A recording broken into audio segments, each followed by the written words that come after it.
বর্তমানে চারিদিকে যখন এই আর.জি. করের ঘটনা, যে নৃশংস এবং অকল্পনীয় ঘটনা নিয়ে সারা দেশ এবং বিদেশও তোলপাড়, তখনও এই পশ্চিমবঙ্গের প্রায় অনেকগুলো নামকরা এরকম মেডিকেল কলেজে সেপ্টেম্বর মাসের 1 তারিখ, এই 1 তারিখে দাঁড়িয়েও যেখানে যে সমস্ত মেডিকেল কলেজগুলোতে ঠিক সন্দীপ ঘোষের যে কর্মকাণ্ড, তাকে গুরুদেব মনে করে বা তাকে গুরুদেব মেনে এখনও পর্যন্ত সেই সমস্ত কার্যকলাপগুলো কিন্তু ঘটে চলেছে প্রতিনিয়ত, এবং সেগুলো আমরা দেখেও না দেখার ভান করছি। হয়তো সেখানে আবার নতুন করে আন্দোলন শুরু হবে এরকম চিন্তাভাবনাও চলছে, বা কোথাও কোথাও শুরু হয়েও গেছে। কিন্তু কেন প্রত্যেকটি মেডিকেল কলেজে মেডিকেল কথাটা আমাদের কাছে অনেক উচ্চ মার্গের, মেডিকেল স্টুডেন্ট, মেডিকেল পড়বো বা জয়েন্ট দিয়ে ইঞ্জিনিয়ারিং না পড়ে আমরা মেডিকেল পড়বো, ডাক্তার হব, বড় ডাক্তার হব, বিদেশে যাব, বিদেশ থেকে পড়াশোনা করে এসে দেশে গরিব মানুষদের সেবা করব, কত দার্শনিক কথাবার্তা, কত সুন্দর কথাবার্তাগুলো আমরা শুনতে পারি। কিন্তু সত্যি কথা, এই স্বপ্নটা প্রত্যেকটি বাবা মা তার সন্তানকে নিয়ে দেখে, এবং প্রত্যেকটি মেধাবী স্টুডেন্টরা বা মেধাবী ছাত্রছাত্রীরা কিন্তু তারা ভাবে আমরা মেডিকেল পড়ব, ডাক্তারি পড়ব, এবং তারপরে দেশের গরিব মানুষদের সেবা করব। সেই সেবা নামক একটি কাজ সঙ্গে যারা যুক্ত বা সেবা দিতে যারা দায়বদ্ধ, অঙ্গীকারবদ্ধ, সেই সমস্ত ডাক্তার, প্রফেসর, স্টুডেন্ট, তারা যে সমস্ত দুর্নীতির সঙ্গে, যে সমস্ত নোংরা কর্মকাণ্ডের সঙ্গে জড়িত বা প্রতিদিন যেগুলো আমরা দেখতে পাচ্ছি, সেগুলো সত্যি আমাদের কাছে একটা গ্লানির হয়ে যাচ্ছে। যে ডাক্তারি পেশাটা বা ডাক্তারি পড়াটা যে উচ্চ মার্গের মনে করা হতো, এখন মনে হয় সেখান থেকে আমাদের অনেকটা দূরে চলে যেতে হচ্ছে। চিন্তাভাবনাটা আমাদের হয়তো পাল্টে যাবে আগামী দিনে, কারণ তার কিছু নমুনা আমরা ইদানিং বর্তমানেই চোখের সামনে দেখতে পাচ্ছি। এই যে সন্দীপ ঘোষ, ডাক্তার বলতে আর সত্যি কথায় মন চাইছে না। ডাক্তার তো উনি ননই, উনি একদিকে পলিটিক্যাল লিডার, আর একদিকে হচ্ছে ক্রিমিনাল। তো পলিটিক্যাল লিডার যে, এবং তারপরে যে ক্রিমিনাল মাইন্ডেড, সে কখনো ডাক্তার হতে পারে না। তিনি ওই জায়গাটায়, ওই যে ওনার আসনটা, যে পদটা, সেটা তো উনি বিভিন্ন রকমের দুর্নীতি এবং অপব্যবহারের মাধ্যমে এটাকে ধরে রেখেছিলেন। তো এইখানে কিন্তু একটা বিশাল বড় ব্লান্ডার হয়ে চলেছে, যেখানে এরকম বড় বড় পদ, সেই সমস্ত পদে যারা বসে আছে, তারা কি সত্যি স্বচ্ছ? তারা কি সত্যি ওই পদের যোগ্য? যারা যে পদে বসে আছে, তারা কি জোর করে বসে আছে, না জোর করে বসিয়ে রাখা হয়েছে দুর্নীতি ঘটানোর জন্য? আজকে আপনারা অনেকেই ইতিমধ্যে জেনে গেছেন যে মেদিনীপুর মেডিকেল কলেজে আবার এইরকমই একটা ঘটনা ঘটেছে। তিনিও ভাগ্যচক্রে ওই সন্দীপ ঘোষেরই চেলা। তার সঙ্গে সন্দীপ ঘোষের কেবিনে কেক কাটা, ফুল দেওয়া অনেক ছবি ভাইরাল হয়েছে এবং সোশ্যাল মিডিয়াতে ঘুরে বেড়াচ্ছে, খবরের শিরোনামে এসেছে। আচ্ছা বলুন তো, যে ওই যে মুস্তাফিজুর রহমান মল্লিক, যার নামটা এখন চর্চার কেন্দ্রবিন্দুতে, যে কিনা এই সন্দীপ ঘোষের শিষ্য, যার অবস্থান আর.জি. করে নয়, যার অবস্থান মেদিনীপুর মেডিকেল কলেজে, তা সত্ত্বেও আর.জি. করে তার একটা বিশাল প্রভাব রয়েছে। কারণ আর.জি. করে যিনি প্রিন্সিপাল ছিলেন, তিনি সন্দীপ ঘোষ, আর এই সন্দীপ ঘোষের চেলা হচ্ছে এই মুস্তাফিজুর রহমান মল্লিক। ওর সম্পর্কে বিস্তারিত জানবো। তার আগে আমি উৎপল, আর আপনারা দেখছেন লিভিং উইথ উৎপল।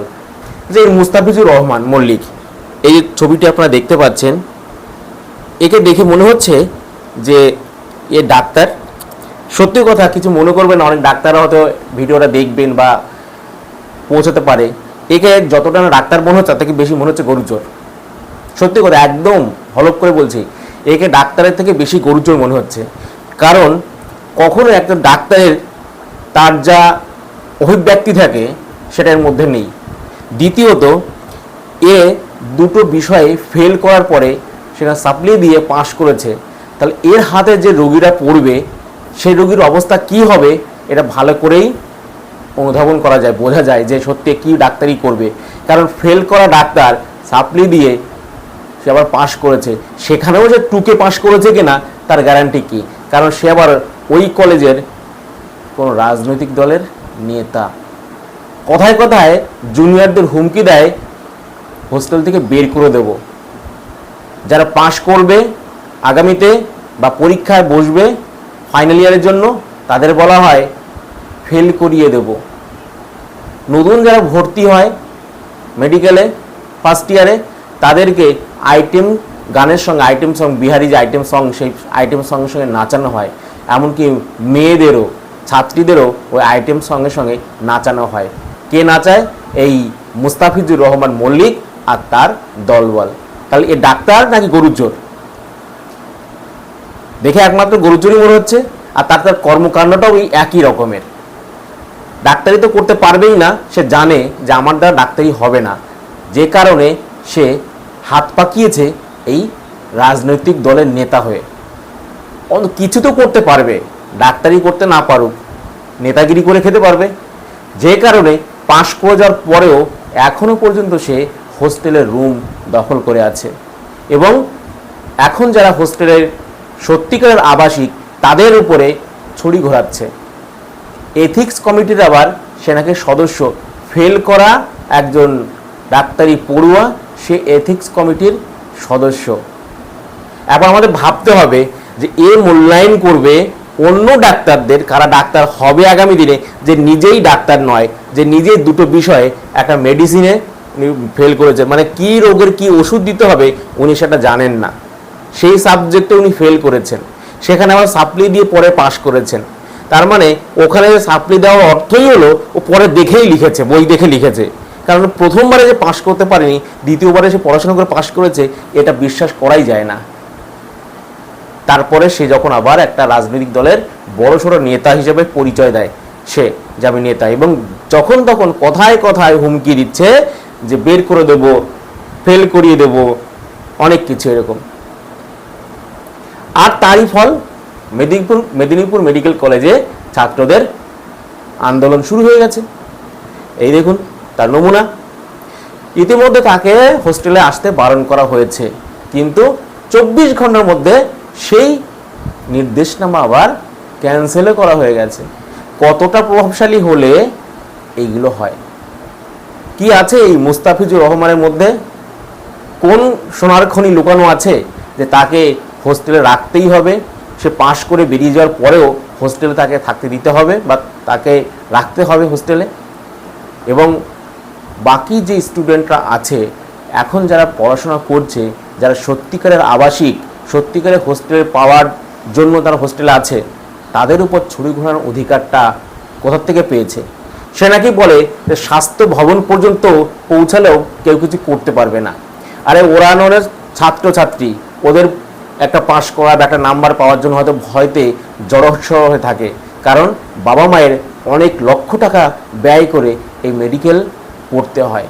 যে কারণে তারা ভাবে এই সমস্ত চোর চামারদের সঙ্গে লেগে নিজের ক্যারিয়ারটা নষ্ট করব, তার জন্য হয়তো তারা ভদ্র করে সন্তান বলে তারা হয়তো মাথা নিচু করে ওই সমস্ত আকাট গণ্ডদের কথাবার্তা শোনে।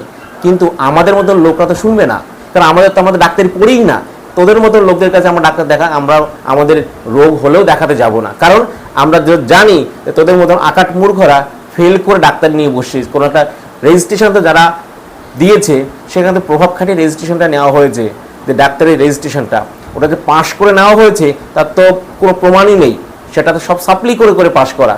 ওই পাশের কোনো ডাক্তারি করা যায়? সে কী ওষুধ দিতে কী ওষুধ দিয়ে ফেলবে, শেষে রোগী বাঁচার জায়গায় মরে যাবে। ওই সমস্ত ডাক্তারের কাছে কেউ ডাক্তার দেখাতে যাবে? কেউ যাবে না।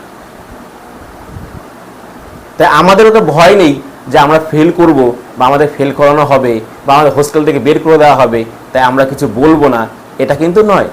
এই সমস্ত গরু চোরদের জায়গায় একমাত্র জেল, আর তা নাহলে গরু দিয়ে দেওয়া হোক, গরু পাচারই করুক, ডাক্তারি করতে হবে না। এই যে ডাক্তারের যে মহান পেশাটা, পবিত্র যে পেশা, ওটার থেকে এদের ঘাড় ধাক্কা দিয়ে বের করে দেওয়া উচিত।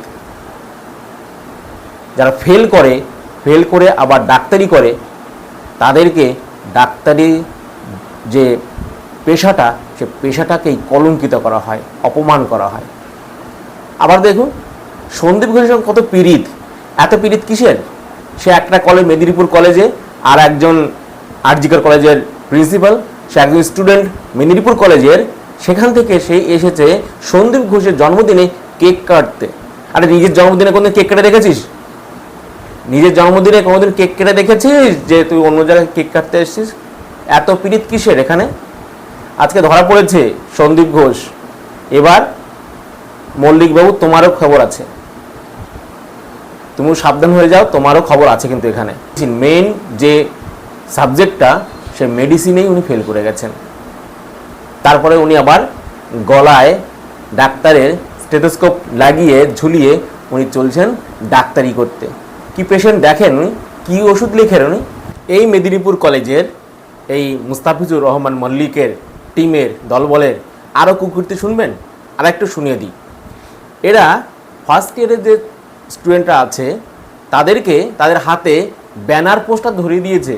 কি ধরিয়ে দিয়েছে একটু পাশে দেখুন। আচ্ছা, আমি একটু পড়ি তাহলে শুনুন। মেদিনীপুর মেডিকেল কলেজের টিএমসিপি ইউনিট ফার্স্ট ইয়ারের ছাত্রদের ভয় দেখিয়েছে যে we support professor doctor Sandip Ghosh লেখা পোস্টার নিয়ে জমায়েতে না দাঁড়ালে হোস্টেলে থাকতে দেবে না। ছবিতে ফার্স্ট ইয়ারের ছাত্ররা সেই পোস্টার নিয়ে দাঁড়িয়ে আছে। কারা আসলে এই ক্ষতি, সমাজের জন্য ক্ষতিকর, সেটা কিন্তু আপনাকে চিনে নিতে হবে, এবং কারা এই সমস্ত দুমুখ নারদগিরি নাটক করছে সেটা কিন্তু আপনাকে বুঝে নিতে হবে। তাই অযথা বিভ্রান্ত হবেন না। কারা আসল প্রোটেস্ট করছে আর কারা নাটক করছে, এই নাটক এবং প্রোটেস্ট এই দুটোকে কিন্তু বিচার আপনাকে করতে হবে। অনেক জায়গায় ভয় দেখানো হবে, অনেক জায়গায় বিভিন্ন রকমের প্রলোভন দেওয়া হবে, অনেক রকমের হুমকি দেওয়া হবে। তারপরেও কিন্তু মানুষ রাস্তায় নেমেছে, মানুষ রাস্তায় নামবে। যতদিন পর্যন্ত না এর সঠিক বিচার হচ্ছে ততদিন কিন্তু নামবে রাস্তায়। আপনিও নামবেন, আমরাও নামবো, কিন্তু এর শেষ দিকে ছাড়তেই হবে। We support professor Sandip Ghosh, doctor Sandip Ghosh. তার মানে একদিকে বলছে আমরা ফাঁসি চাই, ফাঁসির দাবিতে এক রাস্তায় বসে আছে, নাটক করছে একদিকে, তাহলে এটা নাটক তো এটা। আর একদিকে বলছে যে আমরা সন্দীপ ঘোষের পক্ষে আছি, ডক্টর সন্দীপ ঘোষের পক্ষে আমরা আছি, পাশে দাঁড়াচ্ছি। আর একদিকে আর এক দলকে বলছে তোমরা মাঠে নামো, রাস্তায় নামো, ফাঁসির জন্য আন্দোলন করো। একই দলের দুটো মুখ, একই দলের দুটো মুখ হল তা কি বলে? এই সমস্ত ডাক্তার এইরকম যারা আছে, আমাদের সত্যি ভাবতে অবাক লাগছে। প্রতিদিন যা দেখছি, প্রত্যেকটি জায়গায় যে সমস্ত ঘটনা আমাদের চোখের সামনে চলে আসছে, তাতে আগামী ভবিষ্যৎ আমাদের কাছে সত্যিই ভীষণ ভয়ঙ্কর। কারণ যারা টাকার বিনিময়ে নাম্বার পাচ্ছে, টাকার বিনিময়ে পাশ করে যাচ্ছে, টাকার বিনিময়ে রেজিস্ট্রেশন নিয়ে ডাক্তারি করতে চলে যাচ্ছে, তারা নতুন নতুন চেম্বারে, নতুন নতুন নার্সিং হোমে গিয়ে ডাক্তারি করছে, সত্যি তারা কতটা ডাক্তার হতে পেরেছে আর কতটা তারা রোগী অ্যানালাইসিস করতে পারবে, রোগ অ্যানালাইসিস করতে পারবে, সেটা আমাদের কাছে ভীষণ একটা আতঙ্কের ব্যাপার। কারণ তারা তো সব টাকা দিয়ে, যেটা দেখতে পাচ্ছি আরজি করে, তো শুনতেই পাচ্ছি যে টাকার মাধ্যমে পাশ করানো হতো, টাকা দিলেই পাস, টাকা না দিলে পাস হবে না। তার মানে কি, পরীক্ষা না দিলেও বা পরীক্ষায় বসে সাদা খাতা জমা দিলেও টাকা 10 লাখ টাকা দিলেও নাকি সেখানে পরীক্ষায় পাশ করে দেওয়া হতো। তাহলে যে টাকা দিয়ে পাশ করে বেরিয়ে যাচ্ছে, এটা তো কোনো ক্লার্ক মোহরির চাকরি নয় যে ঠিক আছে টাকা দিয়ে চলে গেছে, সে 2 লাইন লিখতে পারবে। এখানে তো একটা রোগীকে দেখে তার রোগ নির্ণয় করতে হবে, অ্যানালিসিস করতে হবে, তার পরিপ্রেক্ষিতে তার পর্যাপ্ত এবং সঠিক ওষুধটা লিখতে হবে। তো এর জন্য তো সঠিক শিক্ষাটাও দরকার আছে, কিন্তু সেটা কি হচ্ছে? আরজি কর থেকে তো আমরা তার নমুনা দেখতে পেলাম, সেখানেই বলছে যে টাকার মাধ্যমে পাশ করে দেওয়া হতো, টাকার মাধ্যমে ডিগ্রি দিয়ে দেওয়া হতো।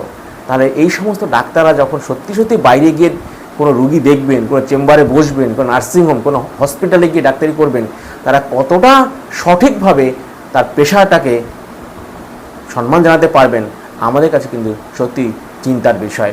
আর এইরকম যদি এই মুস্তাফিজুর রহমান মল্লিকের মতন যদি আকাটগুলো থাকে, তাহলে তো দেখতেই হবে না যে ওইখানে ওর হাতে যারা পড়বে তাদের মৃত্যু অনিবার্য। হতেই হবে, কারণ সে সঠিক ওষুধ তো লিখতেই পারবে না। তা আমাদের কাছে সত্যি আগামী দিনগুলো, আগামী যে দিন আসছে, বছরগুলো আসছে, সত্যি আমরা আতঙ্কের মধ্যে আছি যে আমরা কোন ডাক্তারের কাছে গিয়ে পড়বো।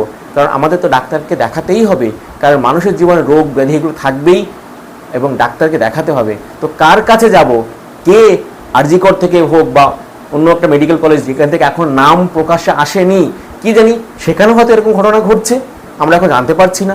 একটা দুটো জানতে পারছি, সব জায়গা যে ঘটছে না তারও তো কোনো প্রমাণ নেই। তাহলে আমাদের কাছে এই দিনগুলো, আগামী দিনগুলো কিন্তু সত্যি আতঙ্কের হয়ে দাঁড়াচ্ছে। আপনারা একবার ভেবে দেখুন কথাগুলো সত্যি কি না। আজকে এখানে শেষ করছি, ফিরে আসবো আবার একটা ভিডিও নিয়ে। ততক্ষণ ভালো থাকবেন, সাবধানে থাকবেন। জাস্টিস ফর আরজি কর।